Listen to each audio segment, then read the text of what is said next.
So we are very sorry for the delay. We had to solve some technical problems first. Good afternoon. Thank you for having joined us for the second session of the day that will question the geography of abstract art from the feminist perspective. First, I will recall some technical points. So the symposium is available in both English and French. So please make sure to choose your translation channel in the bottom right corner. Questions can be asked in the question and answer section. Please avoid asking them in the chat. Question session will take place between 3:50 p.m. and 4:20 p.m. Questions can be asked from now on at any point in the question and answers box, and they will be asked aloud by the moderator. Your questions can be asked in the language of your choice, either in French or English. Due to the large number of viewers, we will not be able to take raised hands. Okay. So I come back to my screen. For many years, abstraction has been seen as a Western achievement, except for the Russian avant-garde, with a long list of its male pioneers, Kupka, Kandinsky, Malevich, Mondrian, followed by the abstract expressionist movement in the United States or abstraction lyrique in France.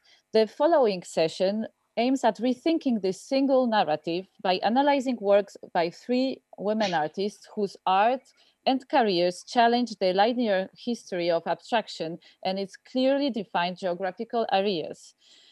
They all share, for example, the experience of migration. These artists are Bertina Lopez, Zarina, and Tomi Otake. This panel will be followed by the keynote speaker of this afternoon, Adrienne Edwards, who will analyze abstract works by four Black women artists, Julie Mehretu, Denise Tomazos, Wange Shimutu, and Ellen Gallagher. I am very happy to welcome our first three panelists, Mary Angela Schroth, Marie-Dominique Gil, and Mariola Alvarez. Mary Angela Schroth has directed Sala Uno, a non-profit art space in Rome since 1985. She began her career at CBS News in New York City in the 1970s, founded Nouveau Mixage in Caen with the artist Joël Hubeau in 1979. She is president of the Fondazione Salvatore Meo and consultant to the Vatican Museums. We are happy to listen to your presentation, Mary Angela. Thank you. I also have a PowerPoint. Hopefully, Marie Shen will be helping me with that. So, Bertina Lopez, continuing journey in art, politics, and Africa. The story of Bertina, she was an artist, an activist, and Roman by adoption, is one of the great stories in contemporary art and politics. Born in 1924 in Lourenço Marques, today Maputo, Lopez had the privilege of a middle-class upbringing along with her three sisters. Her cultivated African Mozambican mother was from an important family, and her Portuguese father, an entrepreneur in the leather industry, was liberal and not entirely happy with the fascist regime of Salazar in Portugal. Lopez was aware of racism at an early age. When she was 12 years old, her father permitted her to attend school in Lisbon. The family had a house there. Since education was limited in Maputo and the neighboring country of South Africa, though more developed, did not permit people of mixed les personnes ascendantes mixtes à fréquenter des écoles de blancs. Bertina a donc reçu une éducation européenne en fréquentant l'école secondaire, puis l'Escola di Artes Decoratives à Arroyo, ainsi que l'Université des Beaux-Arts de Lisbonne. Elle a voyagé dans d'autres villes européennes, dont Paris. Elle retourne à Maputo en 1953, où elle a enseigné le dessin à la Scuola Tecnica di General Machado et y influence les artistes locaux. L'autodidacte Malangatana en est un exemple. Sa première exposition collective a eu lieu en 1956 et sa première exposition personnelle en 1958 à la Galleria Poliarte à Maputo. Elle a été l'une des protagonistes du Nuclea di Arte, une organisation d'artistes qui existe encore aujourd'hui. Lopez a épousé un Portugais mozambicain, Virgílio de Lemos, un poète, journaliste et activiste renommé. Elle a donné naissance à des jumeaux, Virgílio et Eugenio, en 1955. Lemos a rejoint la résistance mozambicaine et a été emprisonné pendant 2 ans pour ses activités politiques. Bertina a également contrainte à la clandestinité politique, même si ses amitiés avec les intellectuels mozambicains se développent. Contrainte de quitter le Mozambique en 1961 en raison de son activisme politique, Lopez s'estime heureuse d'avoir obtenu une bourse de la fondation Calouste Gulbenkian à Lisbonne, où elle étudie la peinture. Elle a également pratiqué la céramique avec Cherubim Lapa, mais le régime de Salazar est devenu encore plus difficile pour l'artiste et elle s'est séparée de son mari, laissant ses fils jumeaux avec sa famille à Lisbonne. Grâce à 2 bourses de la fondation Calouste Gulbenkian, Bettina est revenue à Rome en 1975 pour poursuivre une carrière qui s'étend sur 50 ans d'activisme artiste et politique. Bertina Lopez est devenue synonyme de l'identité de son Mozambique natal, représentant le pays dans de nombreuses expositions officielles dans le monde entier et recevant des prix et des citations pour son rôle dans la promotion de l'art et de la paix.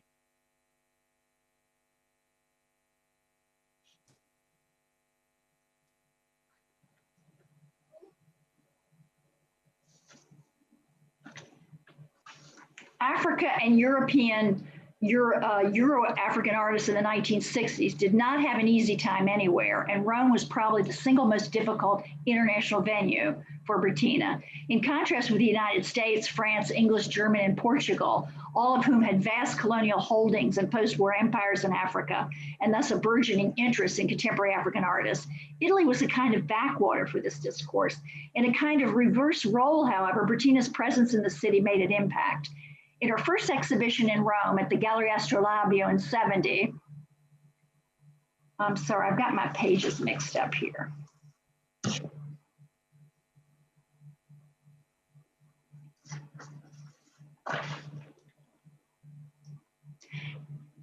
I'm now on page 2, but behind her biography lies a continuing story of a woman artist who crossed the borders of race and geographic frontiers, forging a mix of political militarism and artistic identity.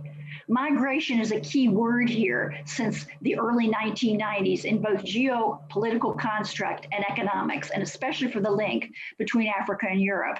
But migration is also about the wish to belong to a place, signifying a desire for discovery and exploration. Bertina's identity is also rooted in a reverse concept of migration, exploitation, and colonialization. She's part of a broad cast in the 20th century that claims a hybrid and changeable sense of self with a multiple personal identity marked by different languages. In fact, Bertina herself spoke a kind of what we called Bertinese, a touching mix of Portuguese and Italian. So Bertina's art and life were made up of the routes she has traveled. Rome is a part of this identity. Bertina, thanks to her outgoing and extroverted personality and personal charisma, took the city head on. As an artist, she began to encounter the various protagonists in a place that was expecting and experiencing the post-war economic boom, as well as a flourishing and exciting artistic and cultural domain. Bertina met musicians, artists, critics, and politicians, as well as her future husband, the Roman-born Franco Confaloni, whom she married in 1965. They made their home and studio, here we see part of her studio, photo 2, in a penthouse apartment near Piazza della Repubblica. The house immediately became a center of intensive artistic and political activity, a kind of salon, where anti-fascists from both Portugal and Mozambique found support in times of extreme difficulty. A cenacolo, where artists, journalists, diplomats, and friends would enjoy the various gastronomic inventions by the artist and Franco, while relaxing on the terrace that overlooked the Eternal City. Take the next slide. But it's evident that Rome of those years was vastly different from the city of today, with its multicultural identity, international artistic presence, and museums that certainly were not present in the 60s and the 70s. In fact, there were few educated artists from non-European provenance, and Bertina's work was probably the only African. You can take, yes, here's the work. Her biography shows that it was not easy in those years to attain recognition. So we'll go now to the slide number 5, where we can go here. Yes, perfect. Here she is at Astrolabio in 1970. Stunningly beautiful mulatto woman in ethnic dress in front of her vibrant paintings, which reflected a sophisticated use of technique and concept while playing on the sense of the African tribal. These would be twin themes, identities that would follow her work throughout her career. Both Western art influences and African ethnicity joined in a personal explosive use of color and theme, as well as an unusual abstract construction that would evolve into a spatial use of form mixed with found materials. We have found some examples of her work in Portugal, abstract forms, but with a juxtaposition of color that heralds her African roots as well as her European studies. And we'll take the next slide. Yes, here we go. This was discovered at an auction. And at the same time, Lopez continued a personal approach to figuration, as its early work from 58. Go to the next slide.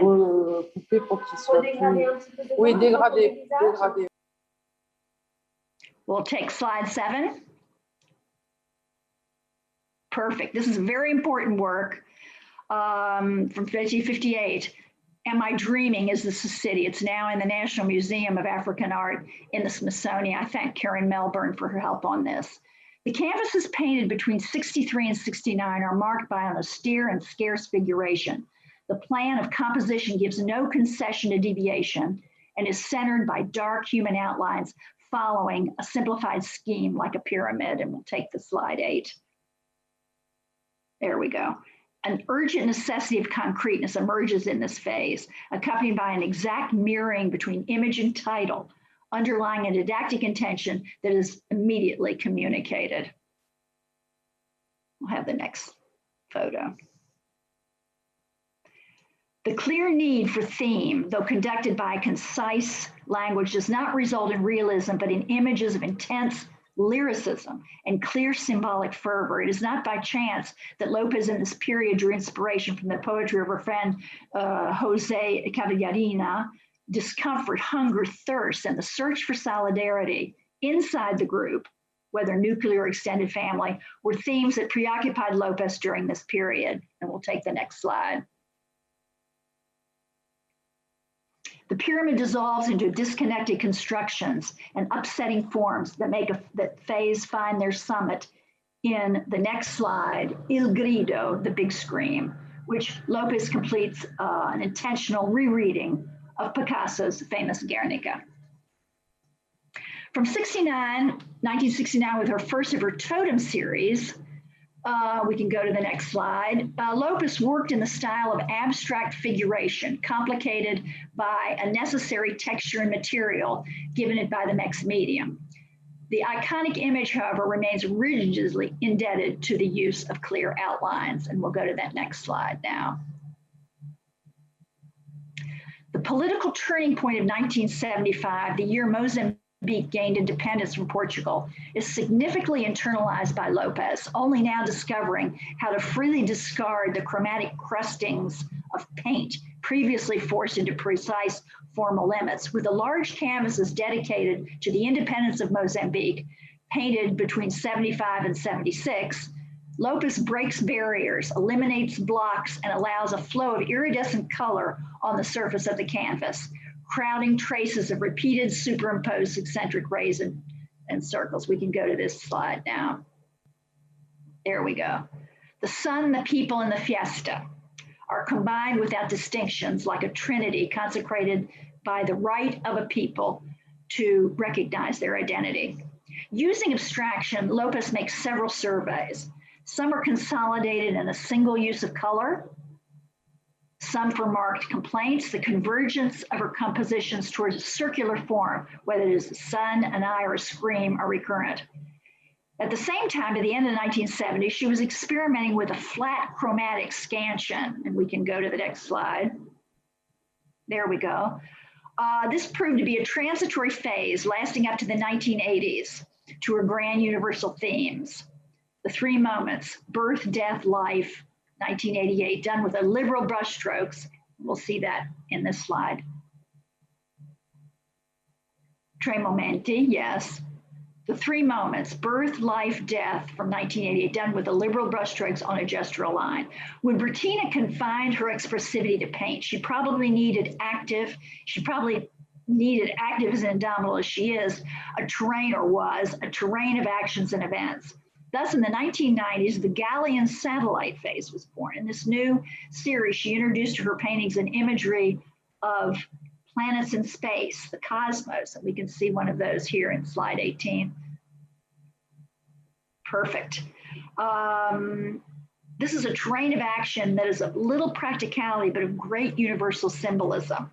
Lopez continued to work and explore this symbolism, bringing to her paintings the same exuberance and vigor which had marked her work over the years. Bertina never lost contact with her native Mozambique, and her activism remained constant. Her circle of friends included President Samora Machel of Mozambique and his wife Gracia, who later married Nelson Mandela. She knew the future presidents Chissano and Gubesa, and we can have, here we are, Bertina and Maputo with these very important early leaders of African independence.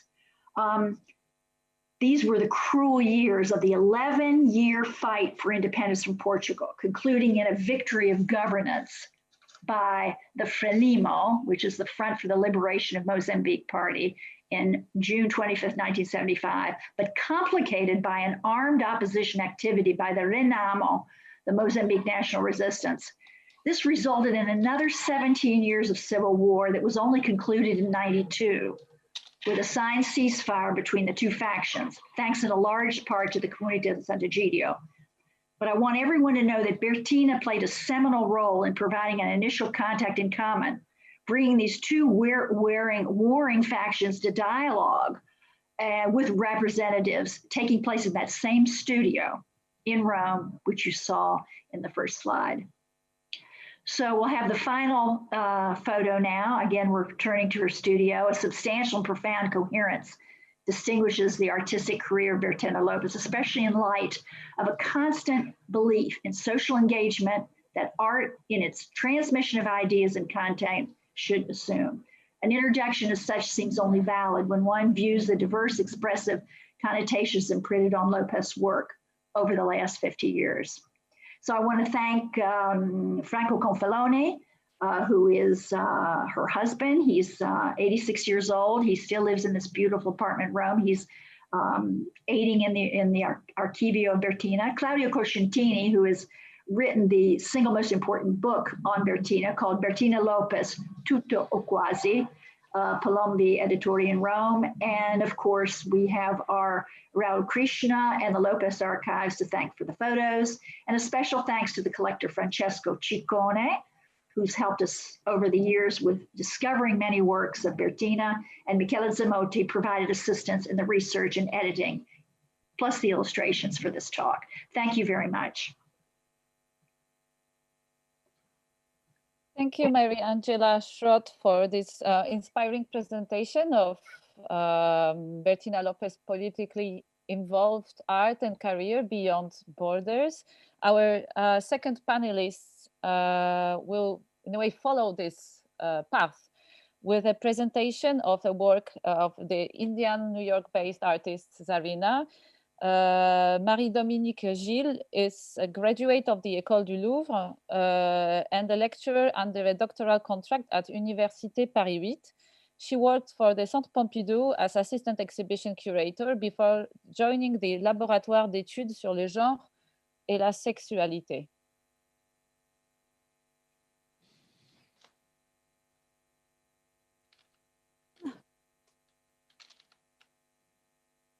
You'll have to turn on your microphone. So.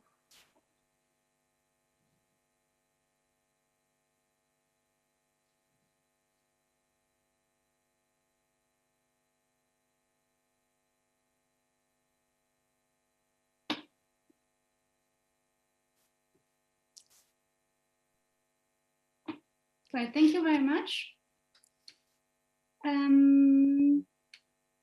So I'm going to talk about Zarina's work. Zarina was born in 1977 in India, and she was an artist whose place in the field of art history remains to be reassessed. After obtaining a mathematics bachelor and having trained in printmaking in Japan, it was in Paris that at the famous Atelier 17 that she began in 1964 to produce resolutely abstract art. The geometric inspiration of her work finds its source both in the decorative patterns of her childhood spent in Aligarh and in the Western modernism. In 1976, she moved to New York, where she took an active part in the then booming American feminist movement.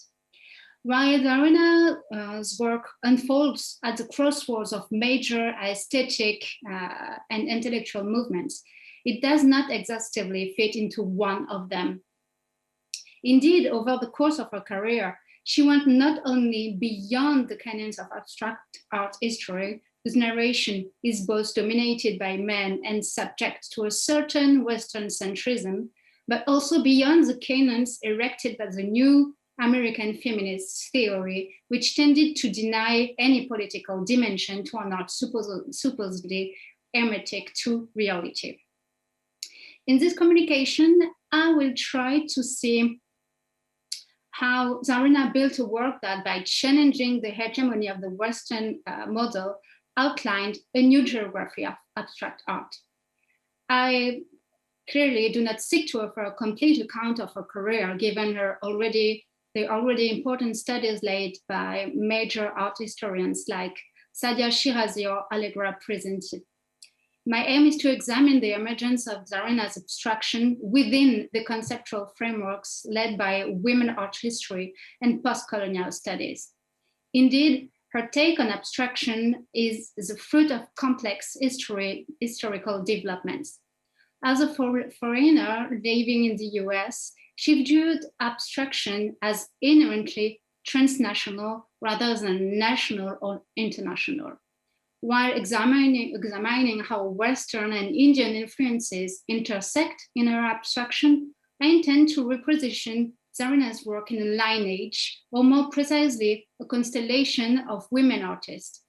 By using this approach, I do not mean to raise men's importance in both her life and her work, but I rather want to look at it from a different standpoint, aiming to move away from the usual androcentric model inherent to art history.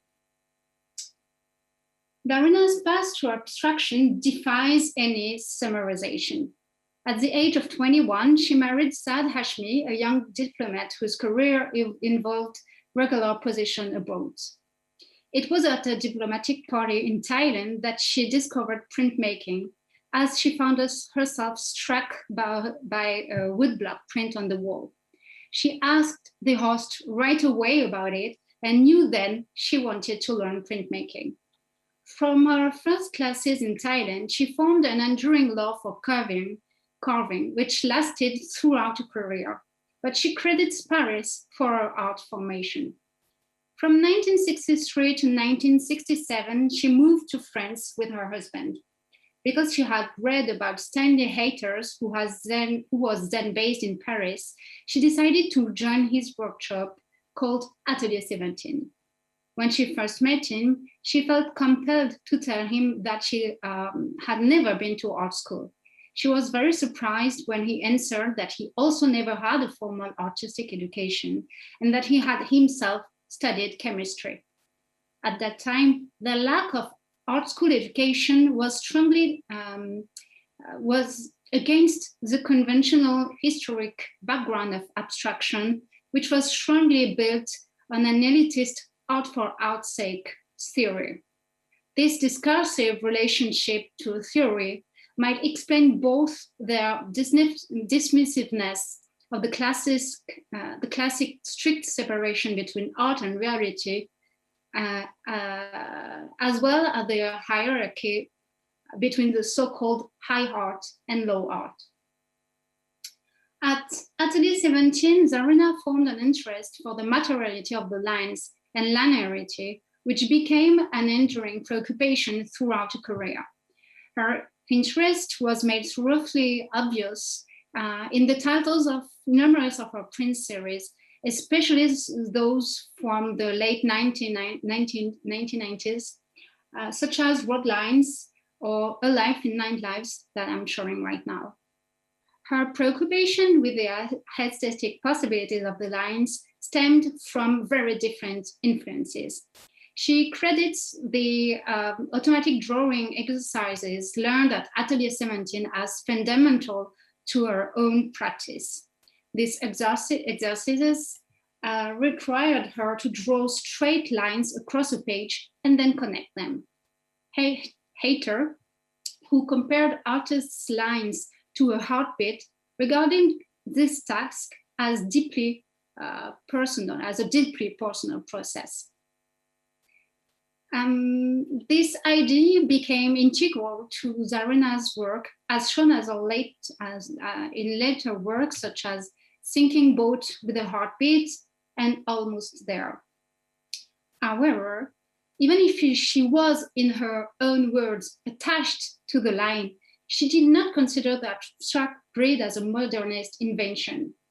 She rather mentioned architecture as well as the geometry of her childhood house, the flower beds of her childhood house, to be the primary sources of work on lines and linearity. In this way, by merging abstract form with cultural and personal meaning, Zarina's visual language articulates multiple subjective discourses. Despite a cultural background deeply shaped by the characteristic geometric shapes of Islamic patterns, Zarina fully credits Stanley Hayter for her own discovery of abstraction. This apparent paradox points out that in India, the avant-garde movement was wildly eluded by the colonial art education. Even after 1947, acclaimed Indian artists who also taught in art schools were mainly the inheritors of a colonial artistic culture that was strongly rooted in figurative art. Interestingly enough, she was not the only Indian artist who decided to turn to Paris at this time as a response to an obsolete education. The curator Devika Singh therefore outlines that, paradoxically, an artist could emancipate herself or himself from colonial education by reclaiming not only Indian artistic developments, but also those of Paris. Besides Zarina, other Indian women artists stayed in Paris at a slightly different time. Nasrin Mohammedi, whom she knew and whose work is exhibited in the Women in Abstraction exhibition, studied in Paris from 1961 to 1963. Nalini Malini also stayed in France for 2 years at the very beginning of the 1970s. Within this situation, embracing European movement played a paradoxical part in the cultural decolonization process. In Paris, among other artists, Zarina was influenced by Maria Elena Vieira da Silva's work and her work on abstract-sized cities. In a series of later works, Zarina worked on city maps. She removed any written down informative feature, cutting down the standard design of cartography to only spare lines. Her interest in aerial views stemmed from an enduring childhood memory of a ride in a tiger moth. Her passion even led her to join the Daily Flying Club, where she learned how to glide, which was uncommon, very uncommon for women at the time. If her abstractized cartographies are undeniably very personal, they are also often infused by social political preoccupation. In the set of prints titled "This City Blotted into Wilderness," Zarina simplifies to the extreme 9 maps of cities that was severely hit by wars and terrorism, suggesting the existence of a collective memory of violence. As a young Indian artist, Zarina was confronted to sexism very early in her career. She indeed found herself caught in a no-win situation. Being a wife of a diplomat, she was not taken seriously by the artistic world since she was seen as a bored housewife looking for a hobby. At the same time, the diplomatic background looked upon her commitment to the arts with dismay. It was ultimately the fallout of her marriage that allowed her to really become an artist.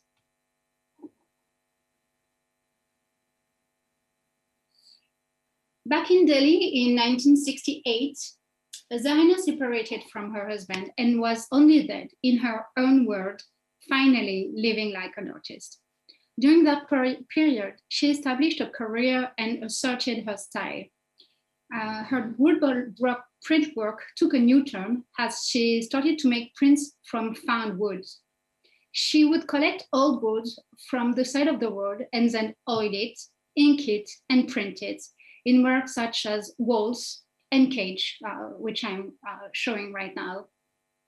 She acknowledged Malevich and Brancusi as strong inspiration for the abstract composition that she made out of the wood. But her take on abstraction was also deeply turned toward human experience, as she stated that she saw herself in that wood. At that time, while American minimal artists such as Ree Morton or Mary Miss used fine wood, Zarina's practice was rather unusual within the Indian contemporary art scene. Retrospectively, it is safe to say that the put down by the New Delhi art community of the decorative traditional art was deeply rooted in an embedded racist, classist, and sexist colonial heritage.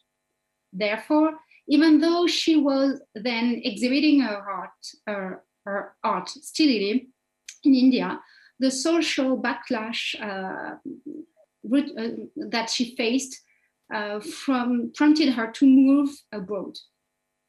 When she started her life over in New York, her husband passed away, making her settlement definitive in 1976.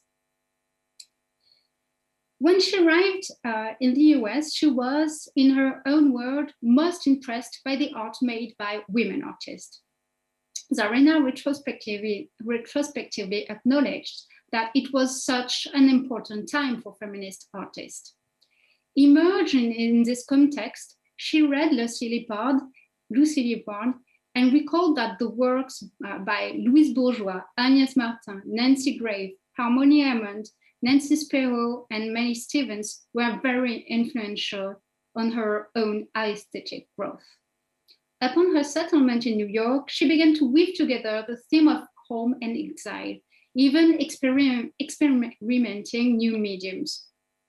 Within abstract works, such as the cast paper of Corners and the Prince Wall or the Golden Wood, she reworked the cultural architectural vocabulary that shaped her visual language by repeating building features reduced to their most essential and meaningful forms.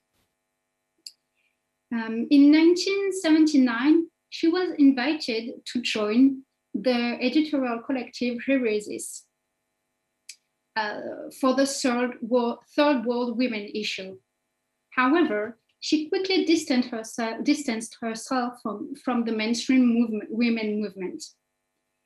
The feminist art theory was widely built on the homogenization of experience relating to sex and or race. And since Zarina's life and work did not fit the narrative of what women activists expected of a third world artist to be, she felt both othered and rejected. As Zarina herself recalled, there were few women working with abstraction at that time. The body was the thème du jour. Abstract art was indeed seen by most feminists as not as easily understandable as figurative art. Therefore, dismissing the fact that art produced by women of non-Western cultures had often been abstract, they deemed abstraction irrelevant to feminist political goals. This artistic bias against Zarina overlapped with an underlying social prejudice against her. Her highly educated background branded her in her own word as an upper-class Indian within the feminist art movement, who wrongly saw elitism as inherent to abstract art. Zarina's feminism was, however, infused by Western theory. She read Betty Friedan and Simone de Beauvoir, whom she even met. Yet, her social cultural background also shaped her political understanding of women's struggle in such a way that, I quote, feminism was for her about equal pay for equal work, not about burning bras.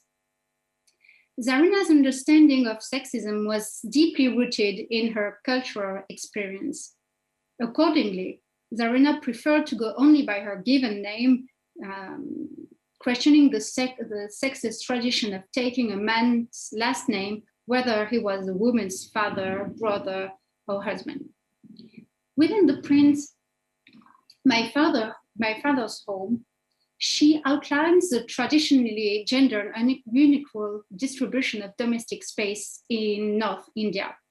In a paradoxical way, mainstream feminism imposed a geo-ethnic characterization to women outside the Euro-American axis, compelling them to promote the difference to which they were assigned by the West, rather than letting them express their uniqueness. Indeed, Zarina rejected the discourse which tended to define non-Western practices and experiences as an undifferentiated whole. Therefore, she herself considered that their Heresies publication was an education on the issues faced by African Americans at that point, a situation that she could not relate on every level, but wanted to learn about. While working on the Heresies issue, Zarina met Anya Mendieta, with whom she formed a deep friendship. Together with Kazuko Miyamoto, who was also an abstract artist, they curated the exhibition Dialectics of Isolation, an exhibition of Third World women artists at the Air Gallery in 1980. If Zarina's work was formally very different from Anya Mendieta's, they rejoined in their critical stance towards mainstream feminism. In the introductory essay from the exhibition catalog, Anya Mendieta reclaimed the label Third World while branding American feminism a white middle-class movement. Likewise, Zarina declared in an interview, "I always read the Heresies issue as being about third-class artists. We were not part of the First World because we were European. We were not Europeans." Zarina also felt a deep kinship with Eva S., whom she never met, but whose work she discovered in 1973 in New York. Zarina responded to the repetition of shapes, the transparency and the luminosity of Hesse's abstraction, being herself involved with the repetition of form. She related to Hesse's foreigner status as well. And she said, I quote, "Eva was also born in a foreign country and suffered a sense of loss. We were born 1 year apart in different worlds." The partition of India in 1947 impacted deeply Zarina's life and thereby her work.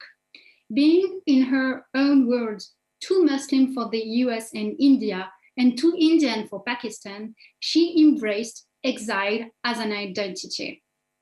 The abstract oscillating line appearing in dividing line can be read as an abstracticized map, a historical threshold, and a deeply emotional memory as well. Regarding dividing line, Zarina said, perhaps I gave one side more land, but I don't need a map to draw this line. It is etched on my heart. Zarina's relation to abstraction intersects in mathematics, architecture, and culture, while distilling deeply personal and emotional content. Because she refused to reclaim a fixed identity within exhaustive conceptual frameworks, Zarina's position was and is still quite singular. Her work resists the so-called uniqueness of experiences relating to sex and or race. Zarina's abstraction therefore embodies well Catherine de Zeger's reconsideration of the traditional binary thought, which sets difference as a strict opposition of the masculine and the feminine. To Catherine de Zeger, the difference is much more tangled and complex than we are willing to admit. I will conclude with a quote from Zarina that invites us to assess her abstractive work through the prism of what Griselda Pollock calls l'altérité planétaire. She said, I grew up in an old culture which has its own aesthetic for the time frame we lived in. I never needed art historical terminology to explain my work. Thank you. Thank you, Marie-Dominique Gil, for bringing the new light to Zarina's work and situating it in within the American feminist movement. So I'm sure we will have the opportunity to discuss it at the end. So I remind you that the discussion with all the panelists will take place at the end of the session at 10 to 4 p.m. Our third panelist is Mariola Alvarez. Mariola Alvarez is an assistant professor of art history at Tyler School of Art and Architecture, Temple University. She received her doctorate from the University of California, San Diego. She is the co-editor of New Geographies of Abstract Art in Post-War Latin America, edited by Routledge in 2019.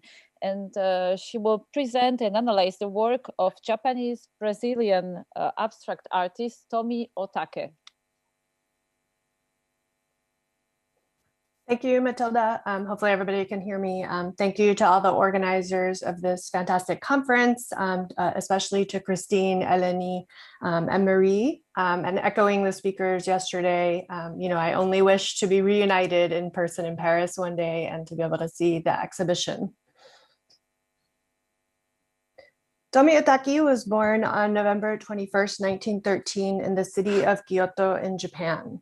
In 1936, at the age of 23, she made the long sea voyage to visit temporarily one of her brothers in Sao Paulo, Brazil.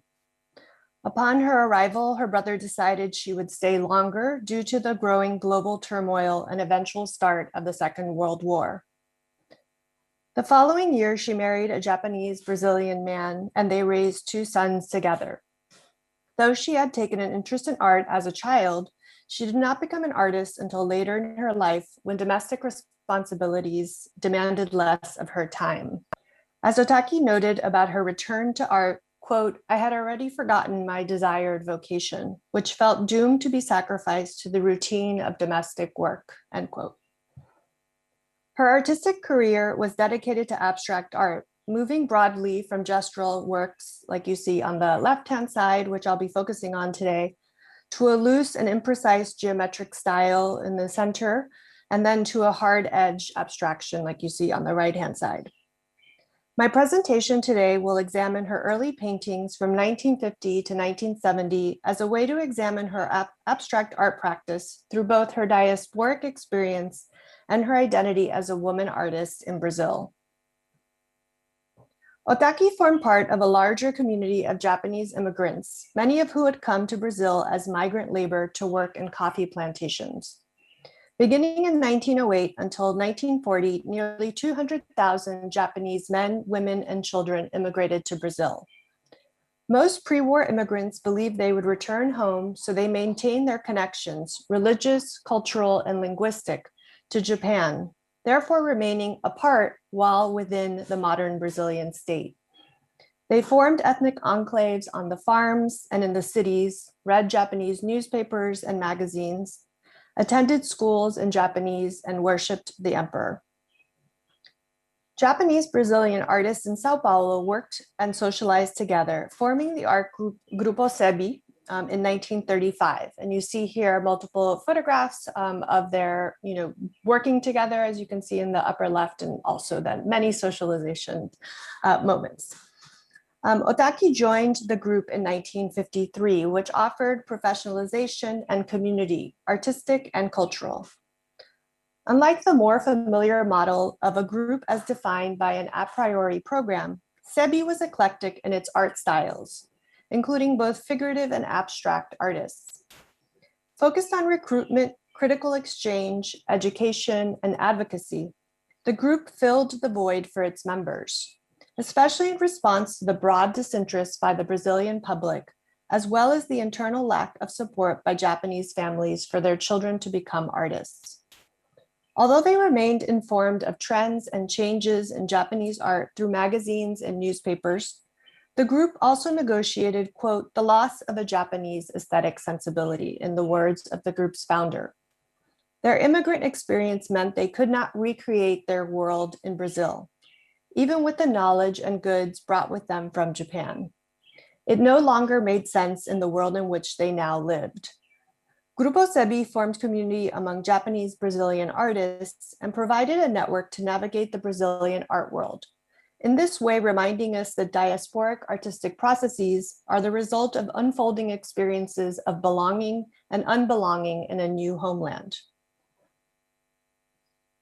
In her turn to abstraction, Otaki initially borrowed the calligraphic stroke, though combining it with the wet looseness of ink painting and a darkened or haunting scratch and scribble. Between 1959 and 1962, she produced about 40 works known as the blind paintings, in which she blindfolded herself in order to paint, giving her work over to the aleatoric mark, yet within a conceptual program. The gesture cannot be read as expressive of an artistic intentionality, but instead recalls surrealist or Dadaist games in favor of granting the medium its own autonomy or vitality. To consider these works, I organized them into three categories. Scratch surfaces is the first you see here, color washes with dense black marks, and flat circular areas of color. Across all the works, colors and forms appear as from within the canvas, and therefore retain the possibility they will return to the same ground, disappearing from our view. Brazilian curator Paulo Herkenhoff proposes that this sense of suspension in time in the works operates as a way to challenge, quote, the ocular centrism that governs modernity, end quote. The refusal of her own vision in the production of the works transfers onto the paintings, in which our own sight cannot be trusted as a way to know them. The markings of the works through formlessness naturally unites them with the inform or informal art, and visual similarities can be seen between Otaki and Jean Fautrier, Vols, Jaroslav Serpan, though she preferred Mark Topy. Unlike her contemporaries and fellow Sebi members, Manabu Mabi and Flavio Shiro, whose strokes bear action, Otaki's paintings have always been called conceptual, philosophical, and spiritual. A remove or detachment distances her style from the physical gesturality of these other artists, which led to the abandonment of an informalist style in favor of geometric art, which further underscored the interpretation of her art as conceptual, and now in dialogue with the traditions of concrete art. The 1950s Brazilian art world experienced the rise of abstract art, including the schools of concretism and informalism or tachismo, which I don't have time to talk about today, but I'm happy to say more about if folks have questions. The former, concrete art, was represented by artists in Sao Paulo, like on the left, known as the Grupo Ruptura, and in Rio de Janeiro as the Grupo Frente or Grupo Neoconcreto on the right-hand side. At the time, and in subsequent art historical writing, these practitioners of geometric abstract art were pitted against those taking a more lyrical approach to abstraction, whose artists never formed groups and remained more loosely affiliated. Many of the Japanese Brazilian abstract artists, Mabi and Flavio Shido that I showed earlier, and here you have another example of a Flavio Shido painting, along with Takashi Fukushima and the blind paintings of Otaki, tended towards the gestural expressiveness of informalism and tachismo, the terms used to describe their painting in Brazilian art criticism of the time. With Otaki's turn towards more geometric abstract art, she defied the neat organization of the abstract art scene, not joining any groups, instead working in her own individual style. Although Otaki adopted geometric abstraction, the forms remained rough-edged and soft in their appearance, pioneering a unique pictorial approach. Untitled from 1964 that you see here depends on layering for its composition. Two fields of white sit atop one another, vertically along the canvas, punctuated by a third layer of red squares that appear to overlap the lower bands of colors. The red, though flat, transforms the color below, causing a shadow, as if translucent or tissue paper. The eye returns to the edges of the forms of color. Their irregularity and imprecision means the doubling does not result in identical twins, but varying pairs. A similar operation can be seen in Untitled from 1967, where once again doubling occurs with two similar but not the same blue shapes that appear to pull the black central squares like magnetic forces. A recent exhibition at the Galerie Nara Rosler, which I took these photographs, so there you could see my own shadow in them, in New York, revealed Otaki's working process. As a way of sketching, Otaki made collages from cut magazine paper that would then become painted works. The frayed edges in the painted forms closely resemble her hand tearing the paper, and the collages reveal the disruption of the underlying grid structure. Like the conceptual and aleatory approach of the blind paintings, Otaki also depended on the chance tear of the paper to determine her composition, once more choosing a working process that overdetermined her own artistic agency. Her abstract art practice, along with her conceptual method, operated as a way to displace her own subjectivity as both a woman and immigrant artist. Elisa Edelman makes the case that women artists in Latin America may have chosen to work with abstraction in order to, quote, separate a personal identity from a public and creative one, unquote, given the ways women were often accorded lesser rights in the region. Should we read Otaki's abstraction as a sexless art form? One that avoids gendering, and moreover, one that communicates nothing of her own immigrant experience? Or should we apply Helen Molesworth's reading of women abstractionists in the United States during the feminist movement to Otaki's work? Molesworth argues that women painters like Joan Snyder, Howardina Pindell, and Mary Heilman took cover in abstract art as a way to escape the patriarchal system of art, and simultaneously rebelled against it through their choice of colors, their assault on the grid format as a masculine signifier, and their embrace of a kind of bad painting. Otaki used the grid as an underlying system, but without surrendering to it. Similarly, she defied the hard-edged precision of geometric forms. Importantly, the handmade and somewhat accidental quality of her geometric abstraction contrasted sharply with the male-dominated Sao Paulo concrete art group, Grupo Ruptura, that relied heavily on tools of mathematics, science, and industrial design to give a precision and orderliness to their works.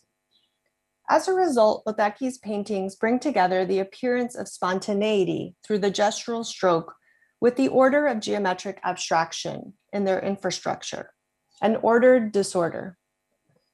The sense of duality in her work, doubling forms, gestural and geometric abstraction, collage and painting, chance and control, should be filtered through the prism of her own diasporic experiences. Both Japanese and Brazilian, Otaki rejected references to her ethnic identity as an interpretive strategy, while also acknowledging the way it formed her as an artist. In 1969, she stated, quote, "I do not know, for example, where the motivation or inspiration to make art comes from. I do not want to be folkloric in the sense of making an Oriental or Japanese art, although I recognize that my training and temperament are Eastern. But I came to Brazil in 1937. I have 2 children who are architects, and I socialize very much with Brazilians. As a result, I think my painting was also Westernized. I avoid subjectivism, I am objective, and I am not moved to paint the external reality," unquote. Despite the perception of her paintings as Westernized, Herkenhoff, who is one of the foremost experts on Otaki's art, reads this turn to objectivity and the desire to not paint the external reality as informed by Zen Buddhism, a return once more to her Japanese ethnicity and the long cultural traditions associated with this ancient religion. He writes, quote, "Tomi's work does not seek to illustrate Zen. It lets itself become involved by the painting, as if it were a thing of the world, and does not attempt to understand it on the basis of its looks," end quote. He begins his catalog essay for the retrospective of her work in 2000 with a discussion of Zen Buddhist painting and its detached character, confusing or blurring this religious school of art with the conceptual nature of her painting. In other words, its anti-opticality, composition through chance strategies, and restraint. The sense of subtlety or minimalism was one of the few ways Otaki credited her Japanese heritage in shaping her artistic practice. Though Otaki's relationship to and use of Zen Buddhism in her art deserves more research, beginning with the question of which Zen Buddhism was in circulation in mid-century Brazil, importantly, her fusion of abstract Zen painting shares some similarities with her peer Yutaka Toyota, who moved to Brazil from Japan after the Second World War. His painting that you see here, In the Time Before Nothing from 1960, represents his own experimentation with informalism and its surface treatment, which incorporates a circle-like image, a reference to the Enso, a symbol from Zen Buddhism, the artist's religion. During this period from 1960 to 1965, Toyota painted the circle repeatedly, thereby wedding the Western tradition of geometric abstract art to the long history of Zen Buddhism. In the 1970s and 80s, Otaki would also paint the curve and the circle repeatedly. Toyota and Otaki could also be compared to other global artists who turned to geometry as a signifier of East Asian spirituality, rather than Western European avant-garde traditions, like Japanese artist Hasegawa Saburo and US artist and musician John Cage. To study Otaki's art, the scholar must shift between her formation and experience as an artist in Brazil, while simultaneously remaining attentive to the ways her art dialogues with long traditions of East Asia, and the contemporary movements emerging in the aftermath of the Second World War. A global reordering of artistic influences and concurrent stylistic movements. As an East Asian immigrant woman in a Latin American country practicing abstract art, Otaki did not fit neatly into the Western model of art making, and moreover called into question the national model at the center of the discipline of art history. Her abstract artwork did not form part of the competing schools of concrete or informalist art, and in fact, her practice continued to change and evolve in her long lifetime. She lived to 101. This multifarious career refused a linear order similar to the ways she persistently emptied her works of psychological expression or subjective agency. Her art challenges the scholar and the audience to locate the artist in the work, putting both instead in continual movement. Thank you.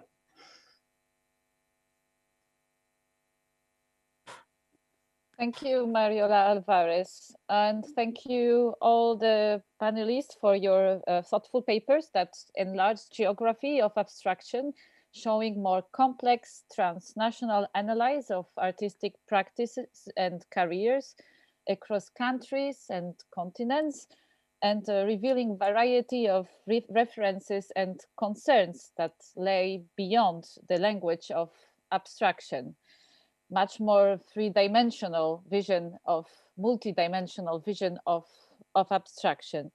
We will now listen to the keynote speaker of today, Adrienne Edwards. Thank you, Adrienne Edwards, very much for having accepted our invitation. Adrienne Edwards is the Engels Payer Family Curator and Director of Curatorial Affairs at the Whitney Museum of American Art in New York City and co-curator of the 2022 Whitney Biennial.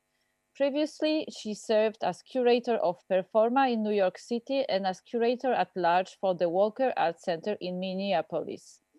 Edwards has taught art history and visual studies at New York University and the New School, and is a contributor to the National Gallery of Art Center for the Advanced Study in Visual Arts forthcoming publication, African American Art World and Black Modernisms.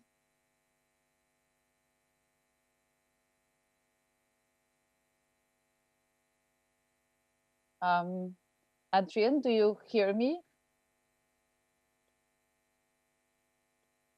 I think your microphone is off.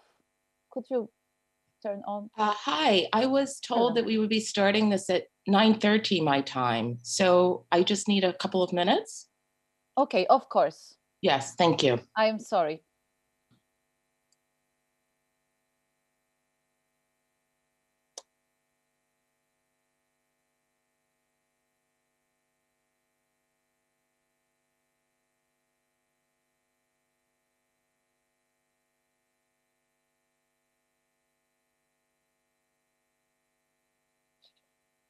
So maybe I will just take the advantage of this small break to remind you that you can choose the language of, you can choose the language in the right bottom corner of your screen when it's written interpretation, translation. And so all the conference is translated from French to English and from English to French. And all the questions to our panelists will be asked at the end of this session. So you can start now and write your questions in the question and answer chat box. And I will read them out loud at the very end.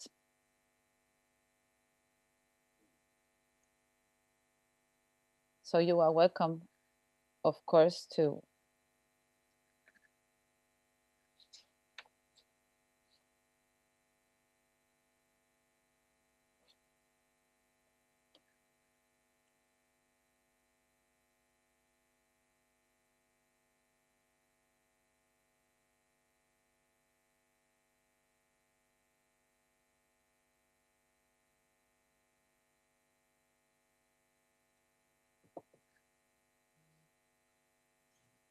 I'm here now. Just give me a moment to finish my setup and then we can start.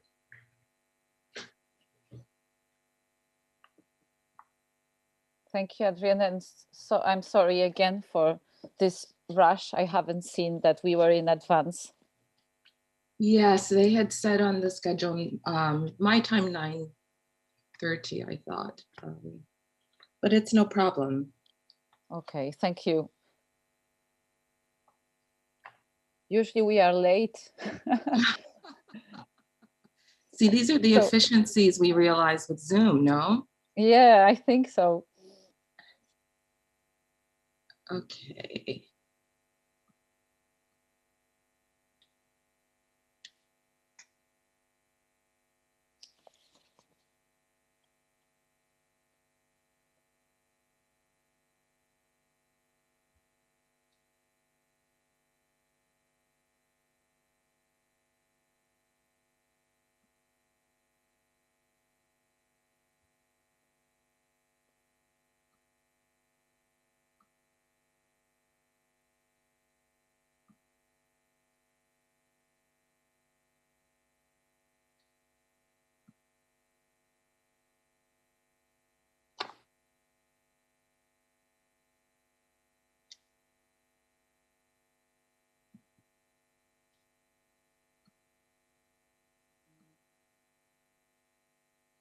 And so can you see my presentation?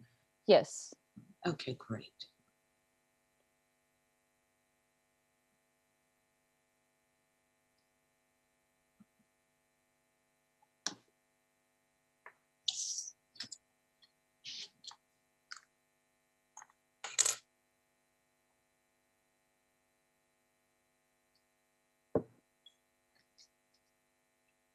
First of all, I just want to say thank you to everyone for the invitation of where the Pompidou to join you here from New York. It's really a pleasure to be a part of this conversation and those incredible papers which I was listening to as I gathered myself. So it's wonderful to be here. I will just dive in with that.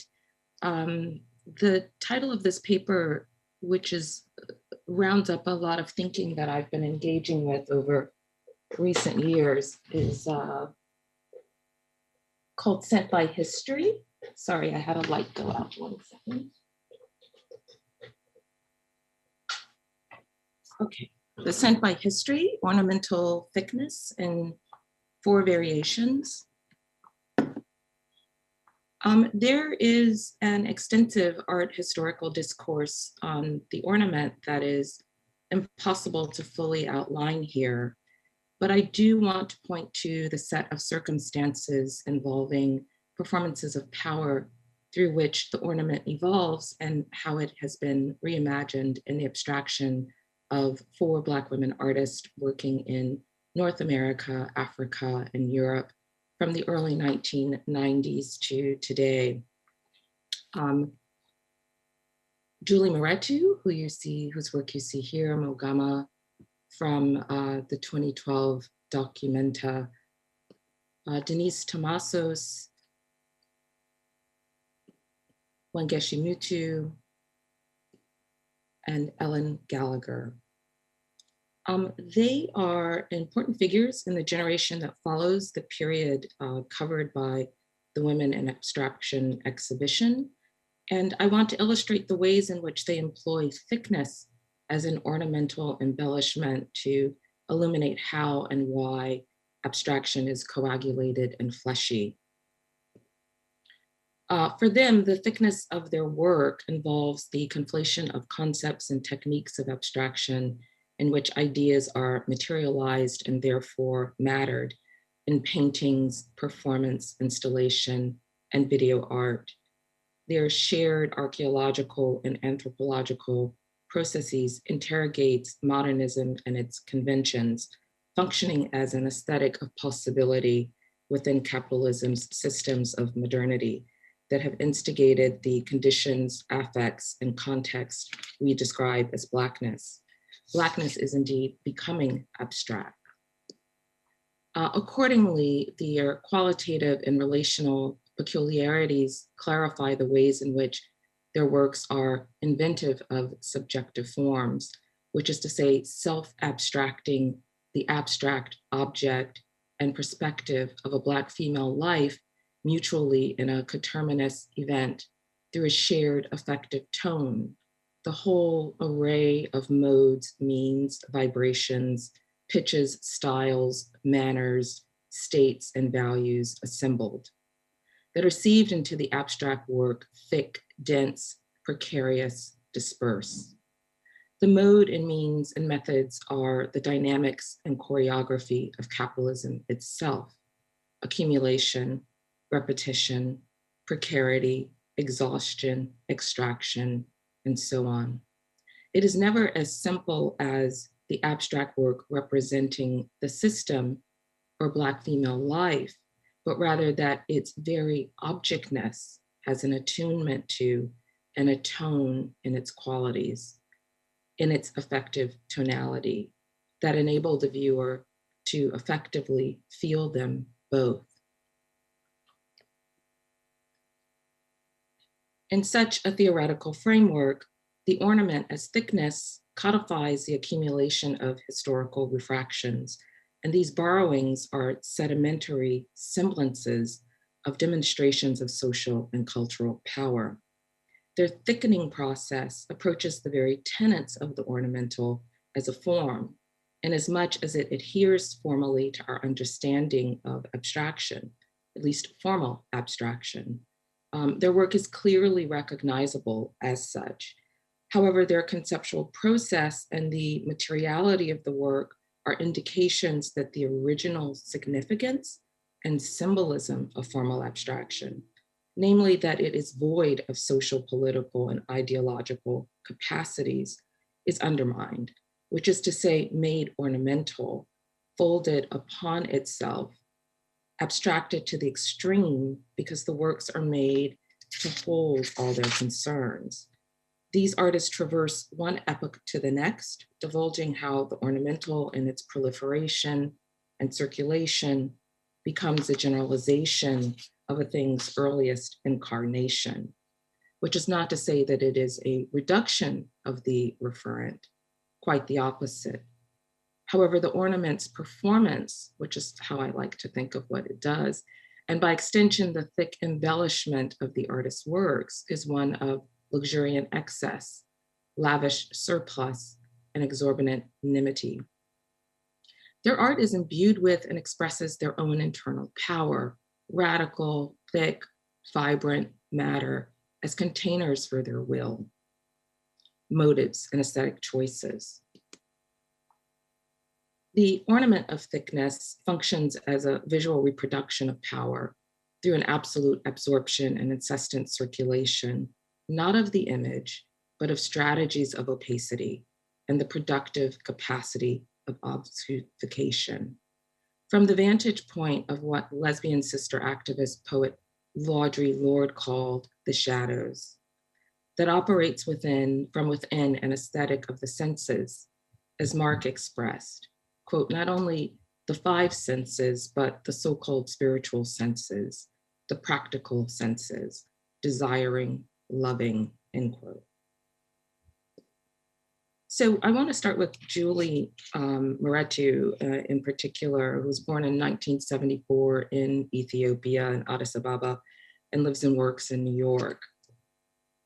Julie's paintings before 2012 reimagined architectural plans, airport schemes, military projects, arcades, stadia, which animate and index the artwork as a relational network of built structures, emblematic of power, its systems, and its compulsions, embedded within sand down layers of thin, translucent acrylic veneers, lending them a haze-like appearance that obfuscates the ways in which they collectively anchor the pictorial schema.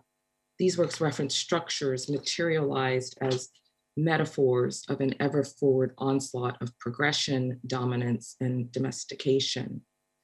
Mehretu's oblique characters, such as here, what we're looking at, Ink City work, and cultural conflict location index, as well as character migration analysis, are distinct from symbols, since for her, they are agential, a grammar, representational, if only to materialize the impossibility of it, and indicative of a concern for opacity that would intensify over the years.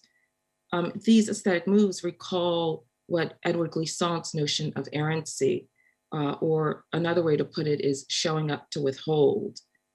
These errant acts, if we think of them as improvised choreographies, concern imaginative pursuit of what is possible in the aftermath of world-changing occurrences, such as the longue durée of enslavement, colonialism, war, state-sanctioned violence, and capitalist extraction, in which the past is at times indistinguishable from the present or a desired future.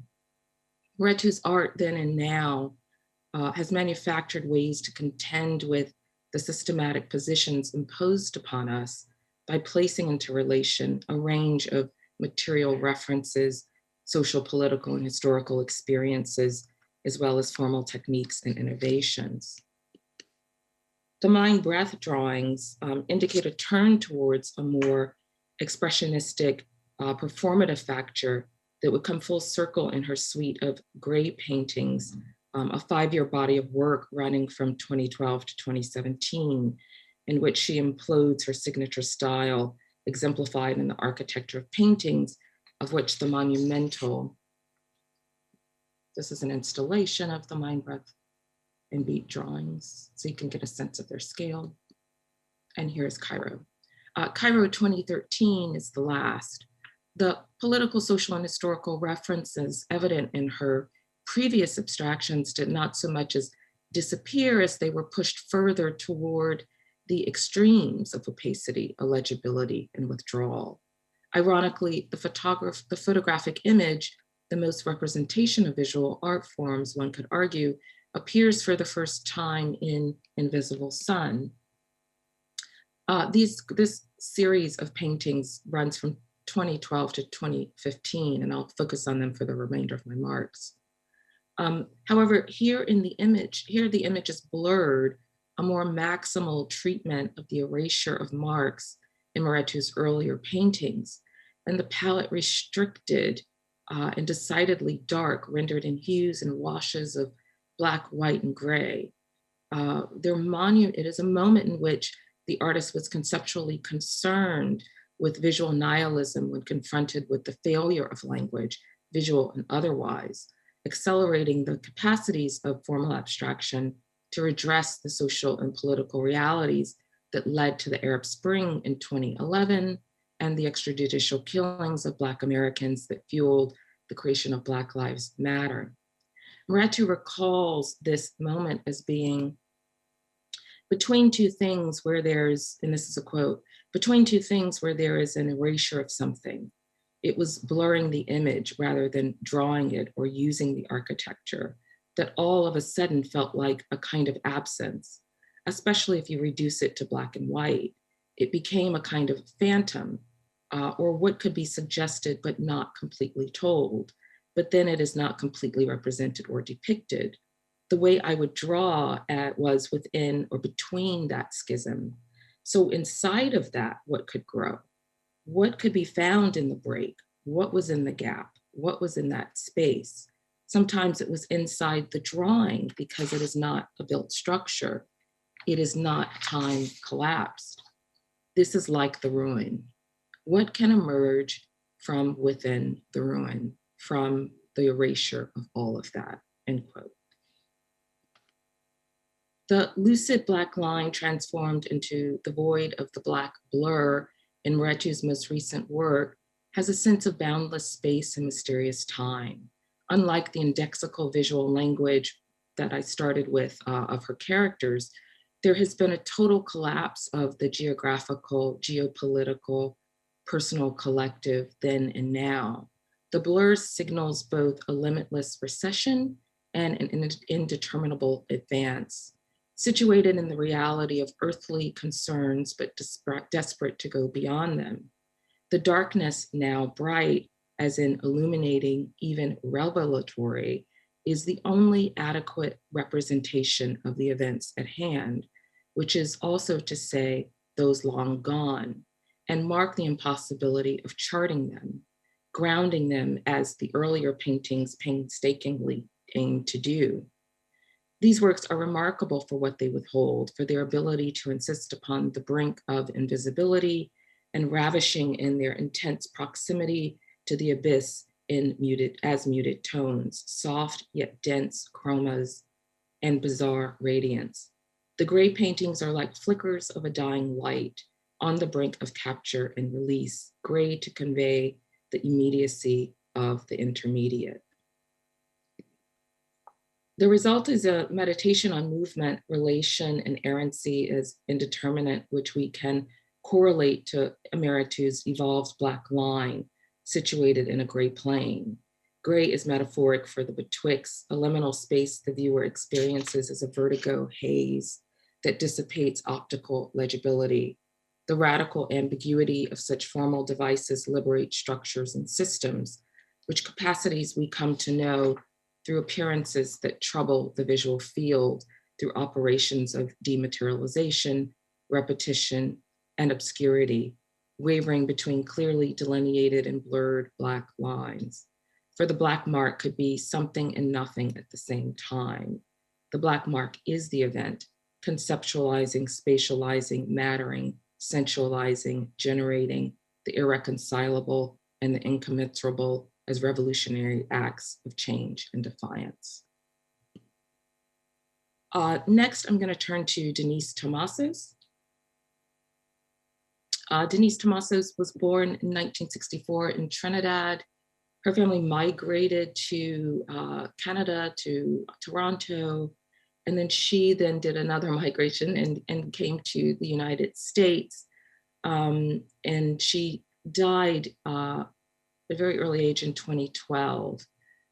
So this is here, the painting I'd like to really spend some time with.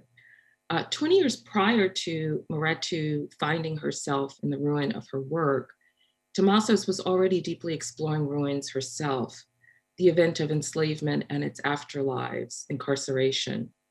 As if a call to which Black studies scholar Frank Wilderson might reply, quote, "We need a new language of abstraction to explain this horror, a quest to forge a language of abstraction with explanatory powers emphatic enough to embrace the Black," end quote.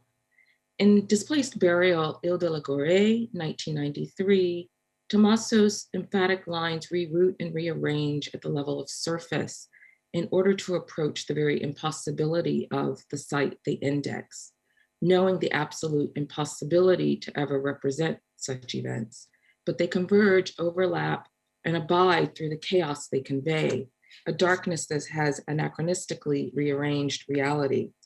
What I find intriguing about this work is the ways in which it demands that we sense outside the real and metaphorical frame of that which is before us.